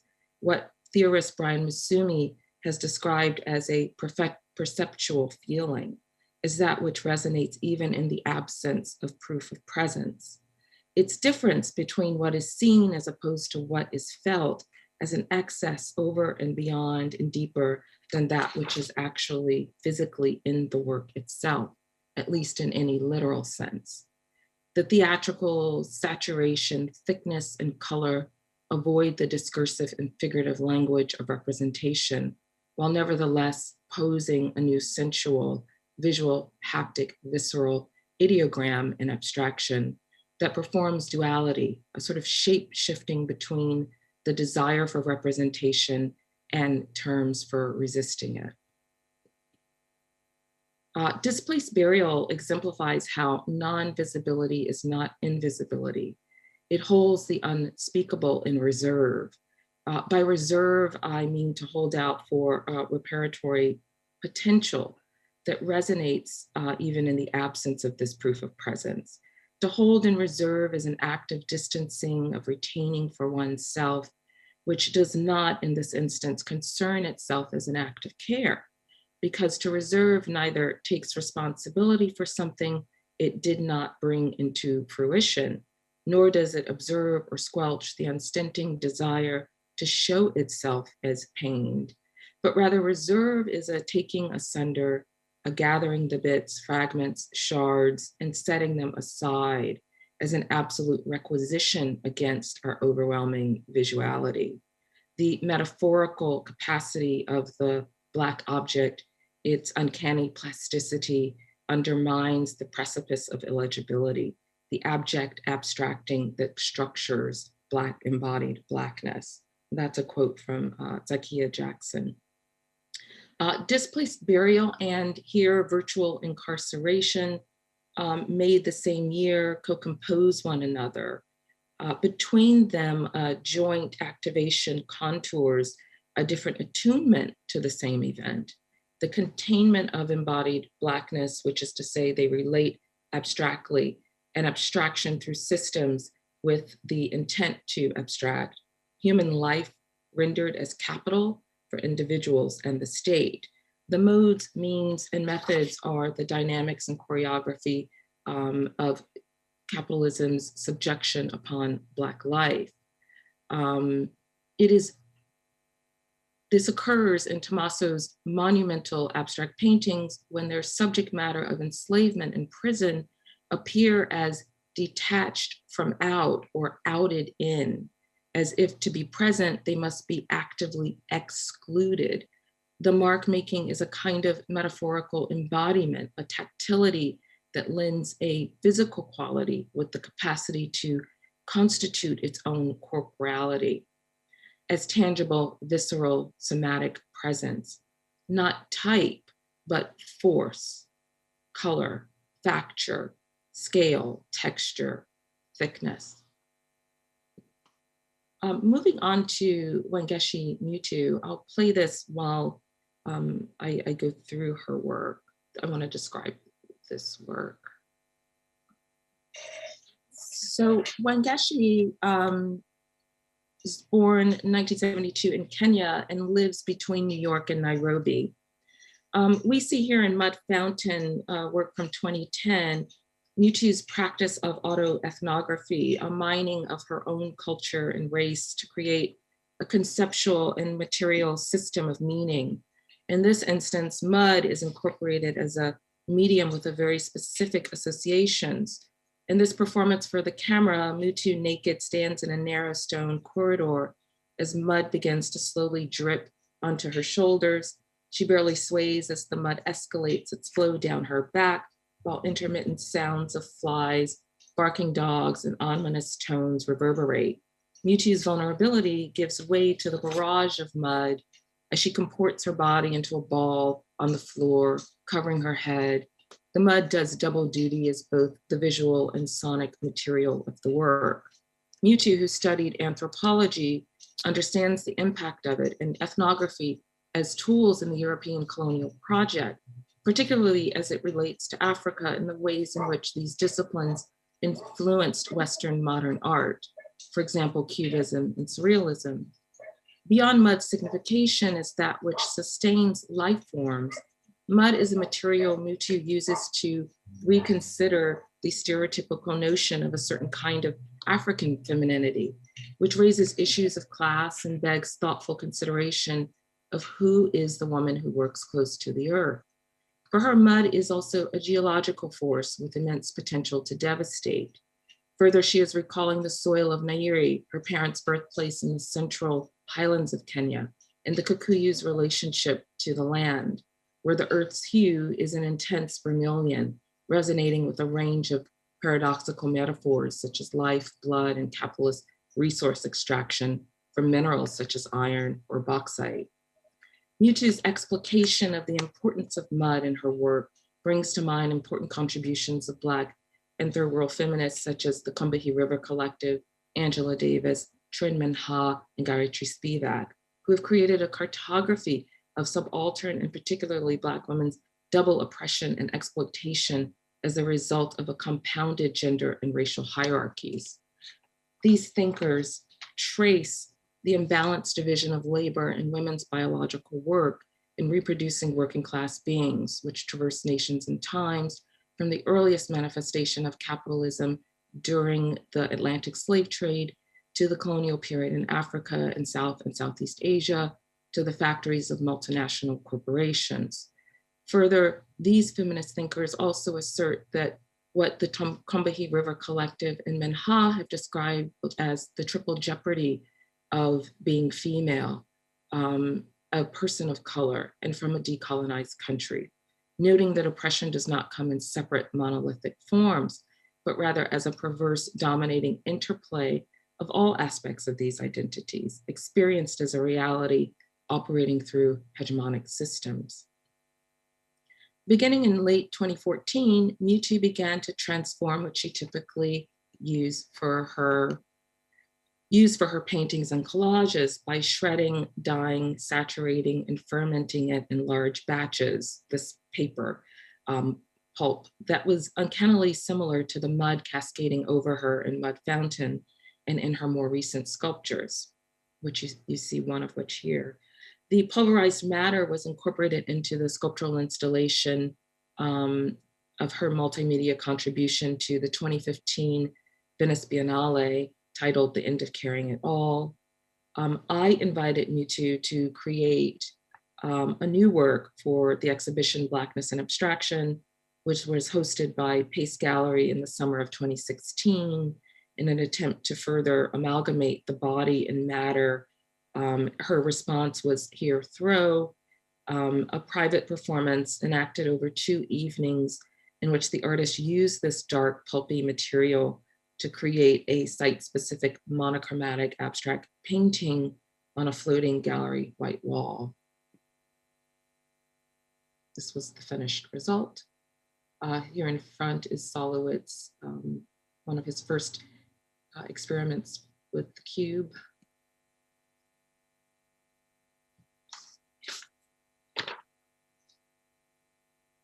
And that's with Popel in the back and also Adam Pendleton to the left. On the occasion of the Performa 17 biennial, I asked Mutu to create an evening-length piece, one that would expand upon her 2016 performance and be shown to a public audience. We presented it at the Metropolitan Museum of Art here in New York's Grace Rainey Rogers stage. Mutu designed a set that was part arena, part white cube, gallery with 2 floating white walls, situated upon a span of white marley and custom white seating of varying sizes and widths. It was a theater turned into a blank canvas. Audience members entered an empty theater, proceeded down the aisles, and took their places on the stage. The lights dimmed, and a video of Mutu performing in tall grass amongst the ancient trees in Nairobi, wearing a dark casual clothing and boots with an enormous palm fronds and eventually gigantic cow horns adorn her arms. A voiceover of her reading Derek Walcott's A Far Cry from Africa played on the white walls. In near total darkness, Mutu entered the auditorium, emitting the sign faint swooshes as she approached the stage. You could hear her, but you could not see her.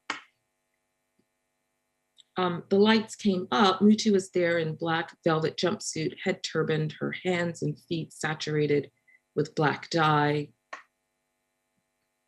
And like in the video, the length of her arms was extended by the 4-foot-long banana leaves, striking ornaments that doubled as paintbrushes. Mutu dragged the leaves through troughs of the same black viscous material that she used in Throw, though now less dense and more liquefied. Equally drawing upon movements, gestures, and choreographies that she employed in earlier performances for the camera, and harnessing the energy of improvisation and chance, Mutu made the site-specific live action painting over the course of 30 minutes as the accumulating aftermath of thick marks, wispy strokes, and furtive gestures clung to walls and floor, sullying their pristine veneer with the remainder of her fierce, forthright, and poignant dance. As a coda to the event, a subtly altered video of the opening video was cast over the paintings, they themselves destroyed after the performance.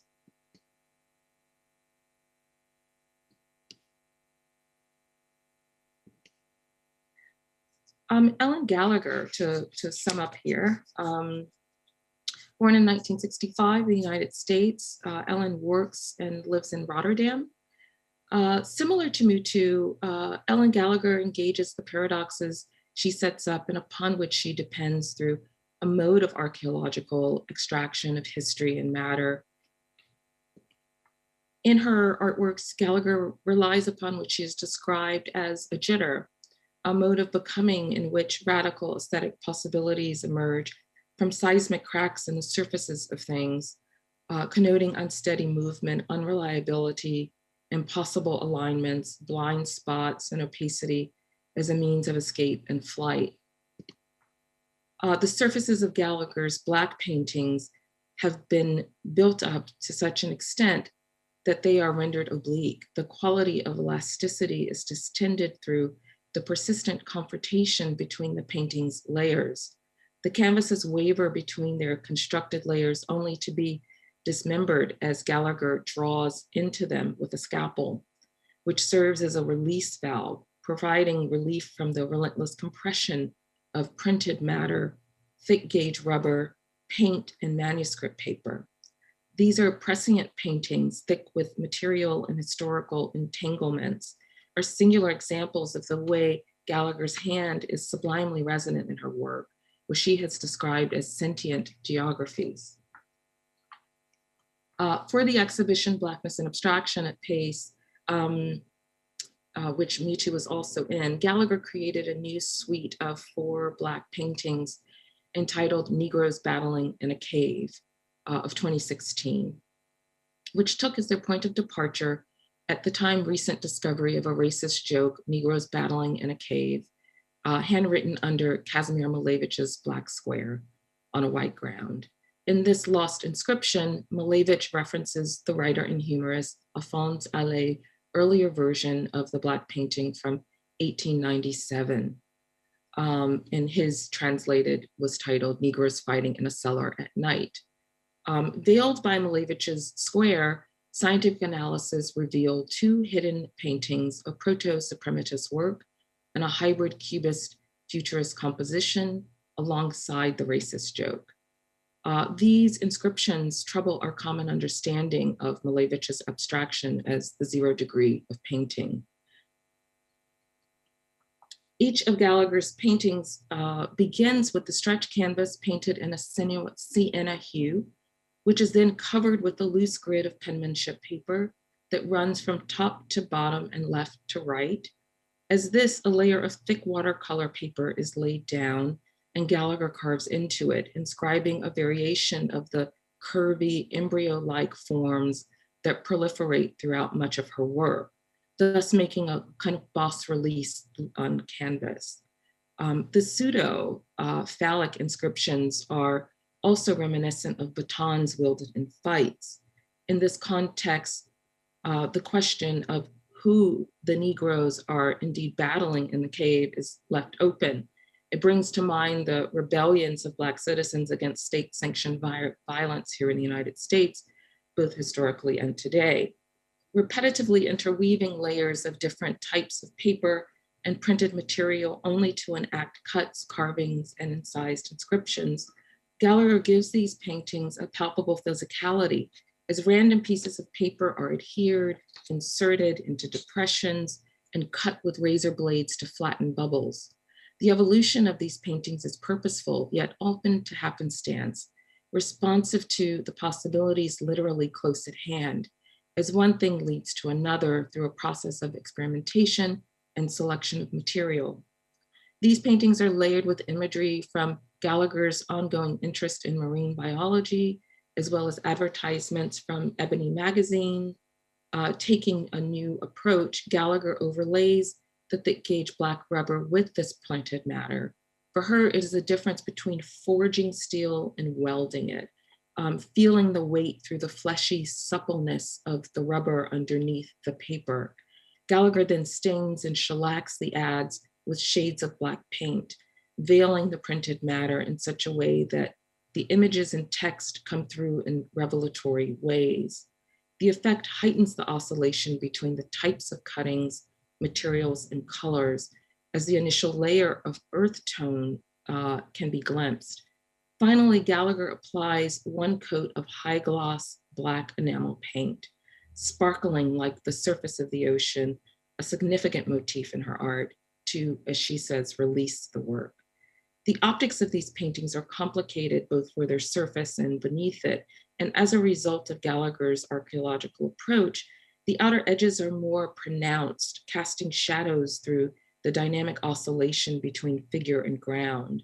Taken together, the suite of paintings flow into another, as you can see here, sliding, folding, a compilation of the monochrome landscape, figure, and text, sliding, folding, coalescing into a central whole well beyond the bounds of any singular form.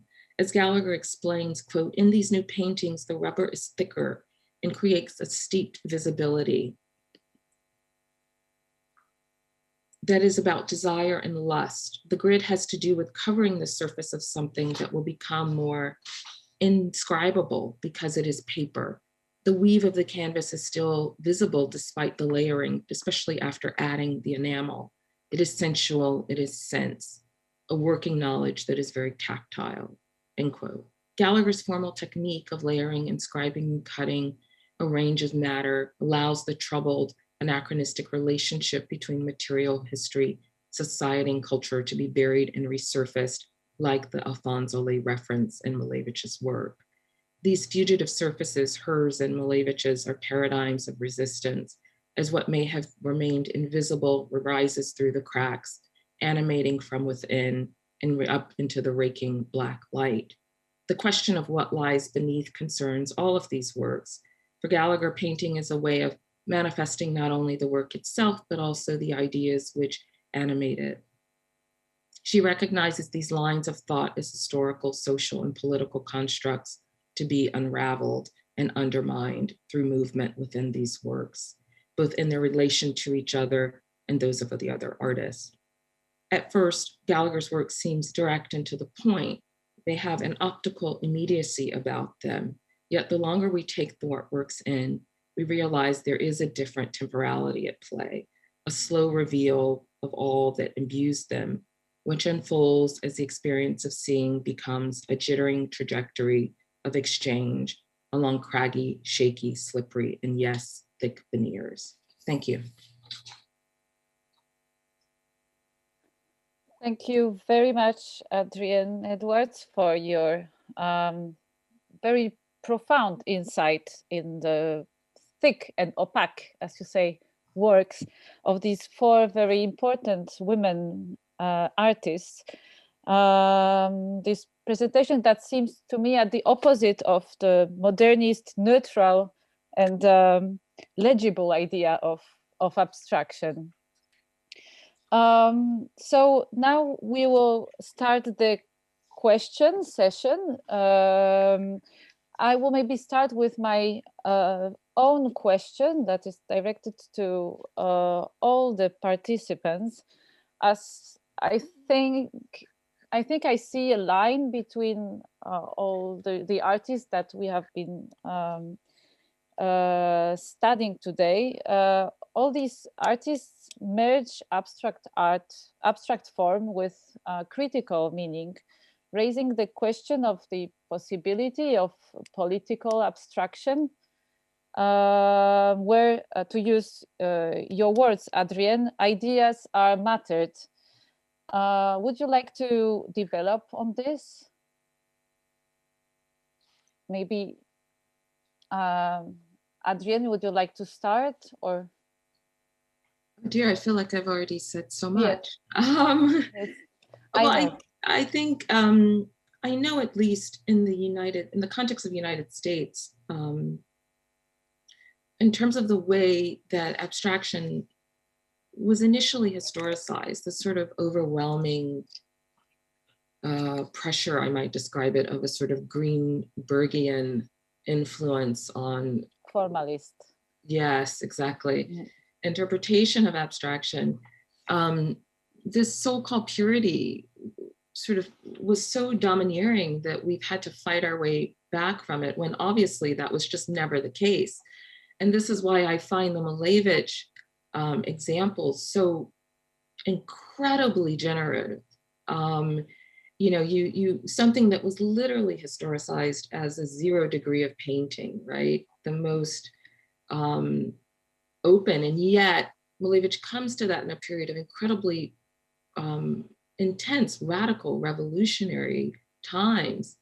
And within that is sort of embedded, right? The sort of not only art historical, but sort of social, all of the entanglements of modernity, right? Not just the aesthetics of modernism, but modernity itself, compressed into that black square. And the fact that it could never be repressed is a theoretical paradigm, I think, for us. It already shows us how complicated and this factor of embeddedness is. Thank you. Marie-Dominique or Mariola Alvarez or Mary Angela, would you like to develop on this idea, or no? Nobody? Qualified. I'm absolutely unqualified. Okay. It was a wonderful talk, and I have to say that I'm twice everybody's age here. But when I see these young and very eloquent art historians in their discourse and their enthusiasm, I can just tell you it's a far cry from 30, 40 years ago. Matilda, I sorry, your question was about just politics and abstraction. I mean, Yes. sort of roughly. I mean, I guess I would say that with Otaki, what I was trying to, get at in a way is that the turn to abstraction was a way to, in a sense, kind of take cover from the kind of hyper visibility of being, both an East Asian immigrant or a woman. And so that it allowed for a space for that to not be, made visible. I think Adrienne was also, pointing to that or thinking through that, especially with Maratu and Tomas's work. And so I think then it's interesting, or what I try to do in my research and the larger project is looking at Mabi and Flavio Shiro and Otaki's work is, how they were received within the Brazilian context. I mean, in what ways were they read then, nevertheless, right, as Japanese artists, or what did Japan kind of mean for Brazil, and how was that imagined? And then how do they respond to it in their own words? And I think all three of them throughout, have very contradictory statements, I would say. And even the quote I read from her, I think, itself was a contradiction, but they do continue, or I think they try to always put first like they're Brazilian. And so for me, that's interesting as well within their kind of diasporic experience, where they were part of this Japanese group. So, it's trying to really read for those contradictions, not trying to smooth it out or make it neat or any one thing kind of become the dominant narrative. But how do you write art history and kind of keep everything kind of simultaneous, right? Holding it all together, which, is obviously challenging. Thank you for your answer. So I have one question to Marie-Dominique Gil. So I will read it out loud. Thank you very much for all your presentations. I have a question for Marie-Dominique Gil. Could you speak more about the frictions between Zarina and the feminist movement due to her abstract practice? So it's something that is really, really interesting because, well, as Zarina said, they were horrible to me. So she really felt rejected and othered in a space where she thought she would be accepted. She didn't name anybody. It was more like a feeling, and she was really bothered by the third world label, as was Ana Mendieta. And the friction was also on a personal level, because she was, and as I said in my presentation, she was thought she was seen as an upper class Indian, because she was from a very intellectual background, a Muslim intellectual background, and her art was not seen as political, but it was the project was political, the content was political, it was evocative, and that's what was not understood at the time by the American feminist movement. Also, what is interesting is the fact that there is a reproduction of domination within the movement, since the women, the mainstream feminism movement projected what they thought a third world artist should be. So she should not be articulate. She should not be able to deal with multiple influences. They didn't understand how her work was both influenced by the West and her cultural heritage. So that's how it is political, and that's what I can say about the friction between them. Thank you, Marie-Dominique. So I'm looking for other questions. So I don't see them. I have another one that is to you, Mariola Alvarez. So you are mostly working on the Tomi Otaki's inscription within the Brazilian art scene, but I was wondering if there was a link between her and the Gutai movement. Not that I'm aware of, and I haven't seen anything of her, speaking about the Gutai movement. Importantly, Mario Pedrosa, who she becomes very good, close friends with, who's one of the main art critics in Brazil at the time, travels to Japan for a kind of research, residency, and he, comes in contact with Gutai. He surprisingly or sort of unfortunately doesn't really like them. But, I think that those are a point of contact where, he then came back to Brazil and so, would have shared that knowledge and information. So I think, that kind of research of what the Japanese Brazilian artists knew about what was happening in Japan, right? I mean, magazines were coming to them from Japan that they were also reading. But I think like that, for example, is a place where more research needs to be done of what were they, what was their knowledge, right, and kind of reception. I talk more in my other research on especially the kind of avant-garde calligraphy that was happening, because those artists were featured in the Sao Paulo biennials that were happening, starting in 1951.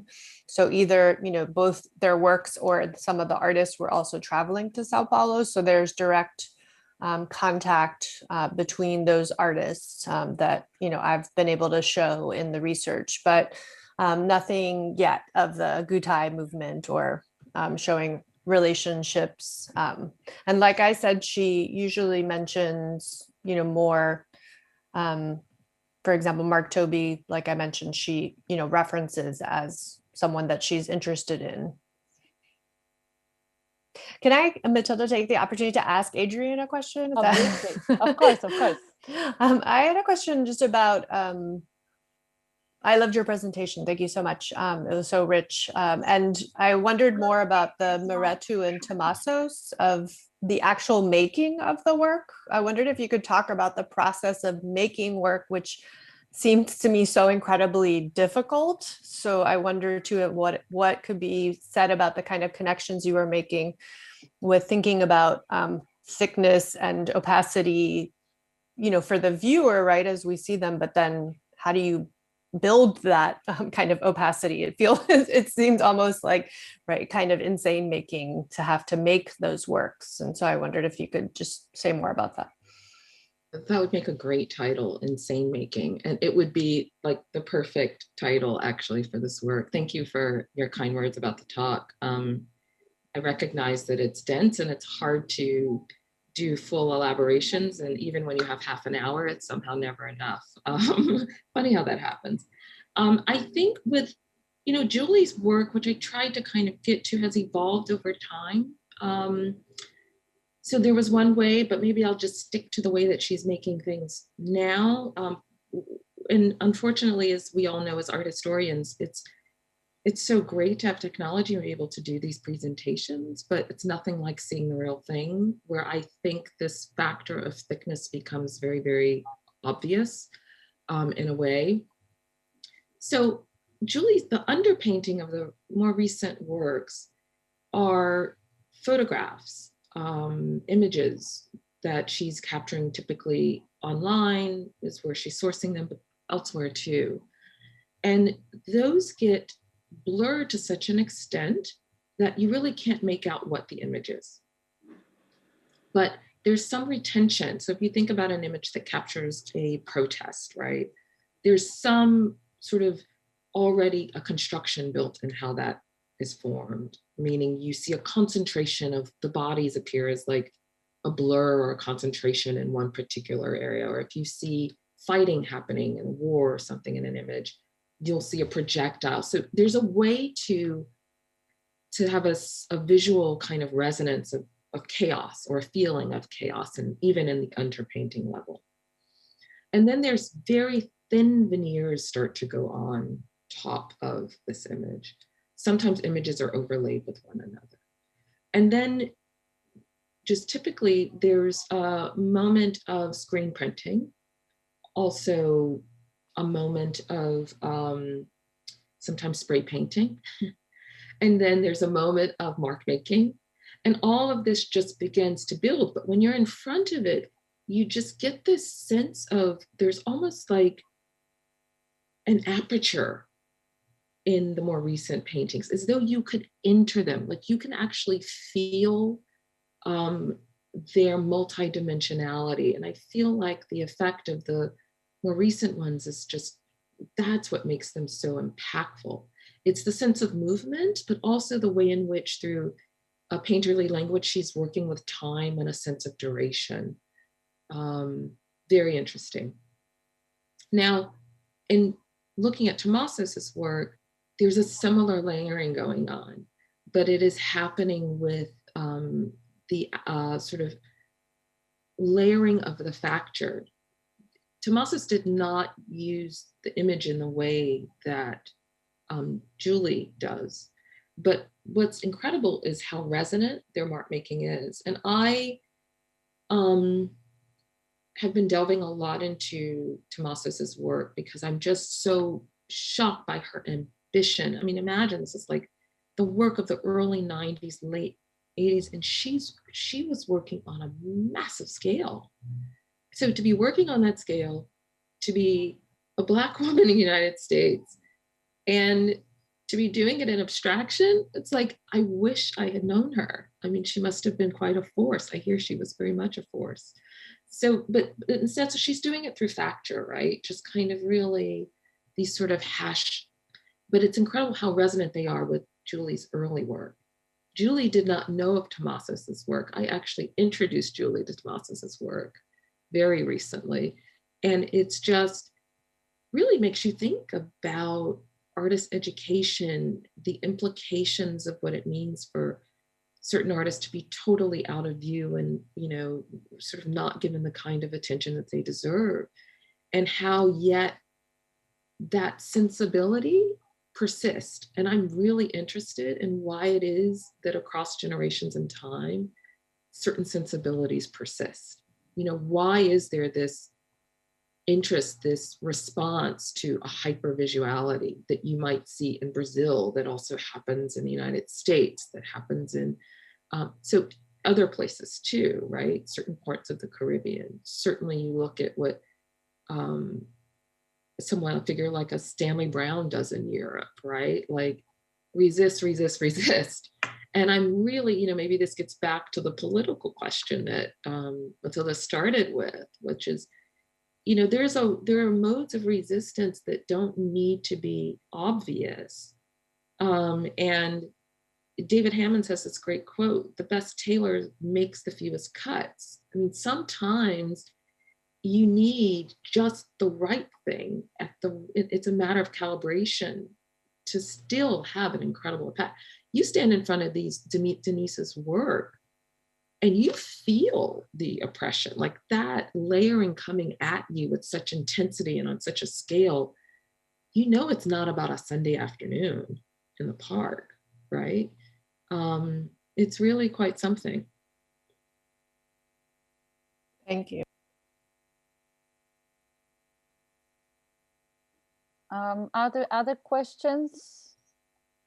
If not, I have a question to Mary Angela Schroth. Could you please develop on the institutional support and recognition of Bertina Lopez's work in Rome during her life? Well, I think what Adrienne Edwards was saying, you know, many of these artists are not known commercially. I think commercial representation, unfortunately, at least in the last 30 years, is fundamental for the artists. And I noticed with the 4 artists of Edwards, of course, they're all represented. Even Olga Thorpe in Canada is a major dealer. So Bertina has never had commercial representation.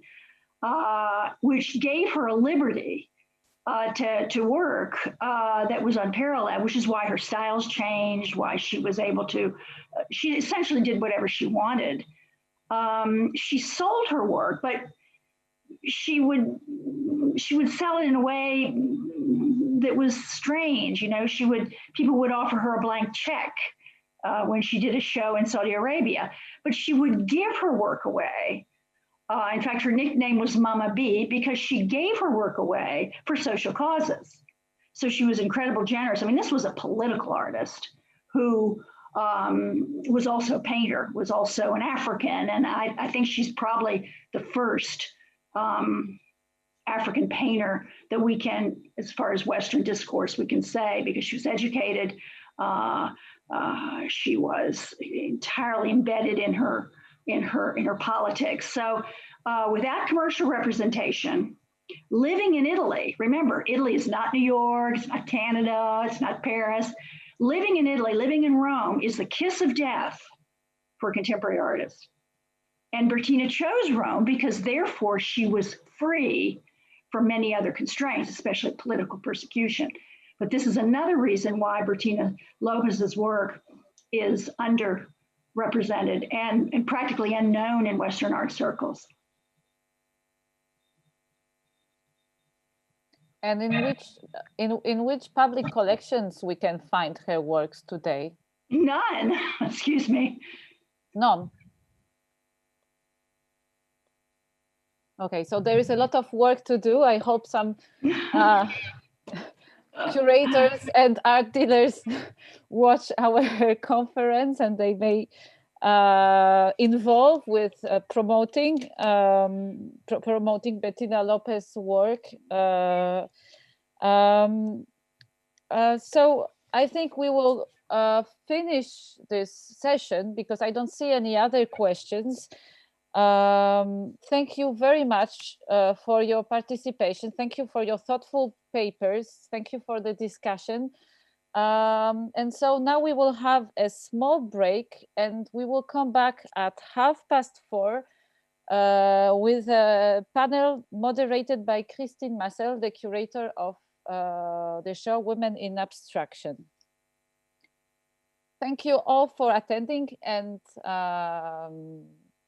have a good afternoon. Thank you for moderating us so excellently. Thank you. Thank you very much. Thank you. These kind words. Bye. Thank you.